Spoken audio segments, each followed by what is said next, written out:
Greetings viewer, Eric the Car Guy here. I'm not really sure how to classify this video, other than maybe it might help you. As some of you may know, I don't want to say rebuilt the transmission in my 2001 Odyssey, actually about a year ago. And all I did was I dropped the transmission out, I put in second gear clutch packs and stuffed all the stuff back in there, and then I took it for a drive. And I did all this in one day. I'm not exactly trying to make excuses, I'm just trying to give you a picture of basically the situation. And it was a pure guess on my part on whether or not the clutch packs were actually what the problem was inside the transmission. And the fact that it failed again about 2 weeks after I did that repair, well, that pretty much tells me that was a giant waste of time, with the exception of making a video for you. So now we're back. And today, what I'm going to do is I'm going to show you basically how I used to drive this thing before I got my Subaru, and I pretty much put this thing in dry dock. And that is, I would shift it manually. Given that this is a 2001 Odyssey, and the Odyssey's from about 99 through, I don't know, I definitely know through 03, but 05s, and I've even heard so far up as 11s, had transmission problems, especially these earlier models. So if you have one of these vans, it's quite possible you may run into this situation sooner or later. So this is basically a video of what I did to keep this thing going down the road to get where I needed to go. Now, keep in mind, I did not drive this on the highway, and I do not recommend you drive these on the highway with failed transmissions, and I'll tell you why. It's because what I have seen at times, it depends on what fails. There's a lot of different things that can fail inside this transmission, from what I understand. But I have seen situations where the gears on the inside of the transmission itself lock up. And what I mean when I say that is the front wheels, is if you slammed on the brakes driving down the road at 70 miles an hour, locked up. So it can be a very dangerous situation. So please, if you do have a transmission issue like this, I'm going to show you a technique that I used in order to drive this, but I want you to take it with a grain of salt. In other words, use it to get home, use it to get to the shop, whatever. Avoid highway driving, and understand that this is only a temporary solution. Enough of me talking, let's get to driving. For those of you that are curious, this van has roughly 143,000 miles on it. I have to say I'm very happy that the air works today. Okay, I'm going to show you how to shift it manually. I mean, it's pretty straightforward. Rather than trying to put it in an automatic gear such as D4 or D3, what I'm going to do is bring the shifter all the way down into 1, and then as I accelerate, I'm going to keep shifting up. Now, this one skips second gear sometimes. That's okay. Even though I'm shifting it up into second, it'll skip over it, and I have to let off the gas a little bit in order for it to do that. And then it'll engage third gear. So it really goes from first to third to fourth. This is a 4-speed automatic transmission. Okay, like I said, I pretty much pull it all the way down into 1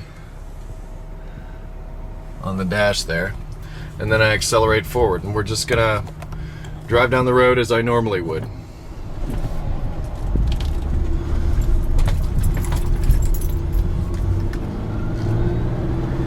Okay, as I accelerate, I'm gonna switch up to second, and actually it went in that time. Of course it did, I'm filming today. Then I'm gonna go to D3, and lastly I go to D4. Once this gets into fourth gear and I'm cruising, I'm fine.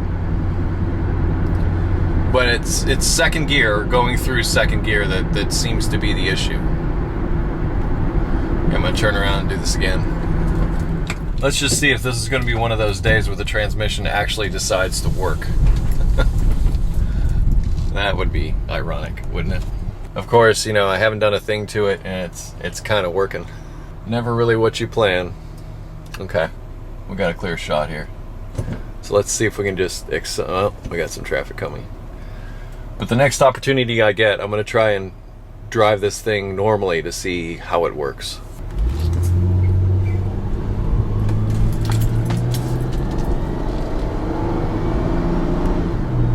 Alright, that's shifted into second just fine, no problems at all.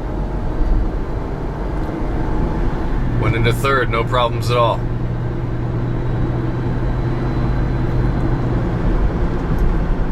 There it goes in the fourth. And I think I just felt the torque converter lock up. Ah, there goes lockup. So in essence, I was able to show you nothing. Let's go back to the shop. I can't say I'm not disappointed by that. But my point is instead of trying to put it in an automatic gear such as D4 or D3, put it all the way down in first, accelerate from first. As the RPMs go up where you feel it would normally shift, drop it up or jump it up into second. What mine would do is it would not go into second. It would stay in first and I'd have to keep accelerating. Not necessarily to the point of red line, but I'm thinking somewhere around 4,500, 5,000 RPM, and then I'd let off the gas. But as soon as I let off the gas, it would shift into third, and once it shifted into third, I could shift up into third on the dash, or with using the manual shifter, and then up into fourth gear, and everything else beyond second gear was fine. Second gear was the issue. It was just completely jumping over that. And this seemed to help, but if I just left it in drive, like I said, it almost seemed to just not go anywhere. It was like it was in two gears at once almost, and it was just sort of fighting itself. But today is the day. I got a whole transmission kit, and I'm ready to drop the transmission out and basically do it right this time, rather than doing it the wrong way. In fact, you can sort of see on that table behind me, brand new table, clean place to work.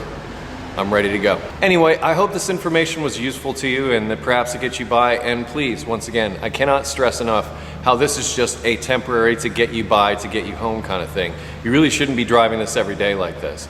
In fact, this thing has been parked in the shop just about the whole time, especially since I got the Subaru to drive instead. So please, just proceed with caution, because malfunctioning transmission, especially like when you're in traffic on the highway, once again, avoid highways if you can.